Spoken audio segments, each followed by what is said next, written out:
বন্ধুরা দেখো আমাদের বাড়িতে কে এসছে, দেখো দেখো। ওই নিচে দিও না মা, সাইডে দাও, ওইখানে খাবে।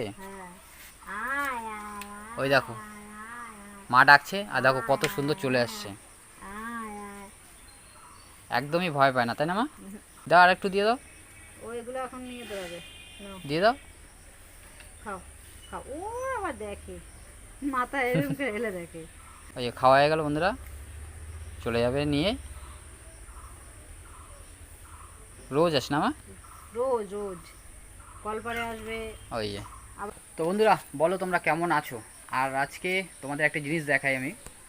দেখো বাড়িতে এসছি, আর দেখো আমাদের বাড়িতে কত কাঁঠাল, এত কাঁঠাল সব এই যে গাছে ছিল। এই যে গাছটা দেখছো, এই গাছটায় ছিল। তো বাবা সকালবেলা সব কাঁঠালগুলো পেরেছে, জানি না এত কাঁঠাল কি করবে। আর যেগুলো ছিল সেগুলো তো সব পেরে ফেলেছে, আর মাত্র দুটো তিনটে আছে। ওই উপরে একটা দুটো আর একটা তিনটে আছে। এই মা এত কাঁঠাল দিয়ে কী করবে বাবা? বলছে গাছে থাকবে কাঁঠালগুলো সব নষ্ট হয়ে যাচ্ছে, ফেটে যাচ্ছে, পচে যাচ্ছে, পাখিতে খাচ্ছে। তার থেকে একদম পেরে নিয়ে যদি কেউ কাউকে দিলে পর সে দুটো খেতে পারবে। বন্ধুরা কি করবে জানি না, বাবা এত কাঁঠাল বলছে যে সবাইকে দিয়ে দেবে, দেখা যাক কাকে কাকে দেয়। আর তোমরা কে কে কাঁঠাল খেতে চাও অবশ্যই কমেন্টস করো। তো মা এত কাঁঠাল তো পেরেছো, তার মধ্যে কি কাঁঠাল একটাও পাকেনি? একটা কাঁঠাল পেকেছে। পেকেছে? হ্যাঁ। তো কোথায় আছে? সেটা আছে ওই দালানে। তা চলো চলো আমাকে নিয়ে চলো, আমি তো কাঁঠাল খাওয়ার জন্য ব্যস্ত। চ। তো বন্ধুরা এখন আমাদের দালান ঘরে কাঁঠাল রাখা আছে, বলছে পাকা কাঁঠাল আছে। অনেক দিন ধরে মাকে বলছিলাম যে একটু পাকা কাঁঠাল খাবো।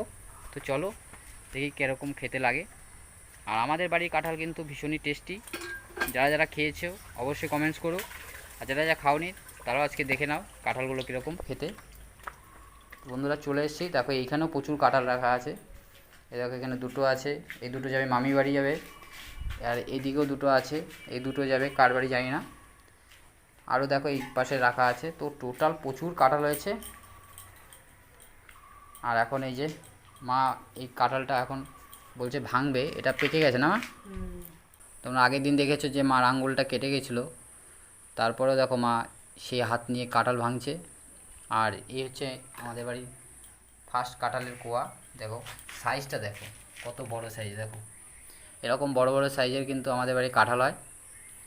আর কাঁঠালগুলো কিন্তু খেতে খুবই টেস্টি আর খুবই মিষ্টি, তাই না মা? দারুণ মিষ্টি, চিনির মতন মিষ্টি। আর কাজে তো সবসময় থাকি, খাওয়া দাওয়া হয় না। তো আজকে ভাবছি যে একটু কাঁঠাল খাবো, তার জন্যই মাকে বললাম কাঁঠাল ভাঙতে। এই দেখো ফাইনালি এতগুলো ভাঙা হয়ে গেছে। মা আর ভাঙতে হবে না, আর একটা ভাঙো, আর এক পিস নাও। বাবা খাবে না? এখন তো বাবাকে কাঁঠাল দিলে পর আর ভাত খেতে পারবে না। ওকে। তো বন্ধুরা ফাইনালি কাঁঠাল তো নেওয়া হয়ে গেছে, এবার যাচ্ছি ঘরে, চলো গিয়ে টেস্ট করি। তো বন্ধুরা এই যে রান্নাঘরে বসলাম, আর দেখো সুন্দর করে ধুয়ে নিয়েছি একদম। দেখো খাজা কোয়া কাঁঠাল, দেখো একদম শক্ত, যেটা খাজা কাঁঠাল বলি আমরা, সেই টাইপের কাঁঠাল।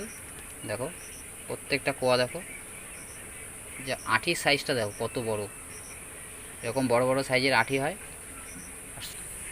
তো বন্ধুরা এই যে দেখো কাঁঠাল ছোলা কমপ্লিট, এবার একটু টেস্ট করব।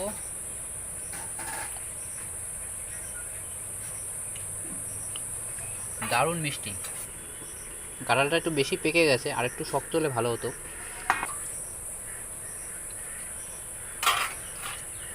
তো বন্ধুরা তোমরা বলো কে কে এরকম কাঁঠাল খেতে পছন্দ করো, অবশ্যই কমেন্টস করে জানিও। তোমরা খেতে চাইলে চলে আসো আমাদের বাড়িতে। দেখো প্রচুর কাঁঠাল আছে, সবে একটা ভাঙলাম, তার মধ্যে থেকে 3-4 কোয়া ভেঙেছি। দেখো একদম খাজা কাঁঠাল। এরকম কাঁঠাল তোমরা বাজার থেকে যদি খাও কিনে, কত টাকা দাম হতে পারে বুঝতে পেরেছো? আমরা ফ্রিতে খাচ্ছি।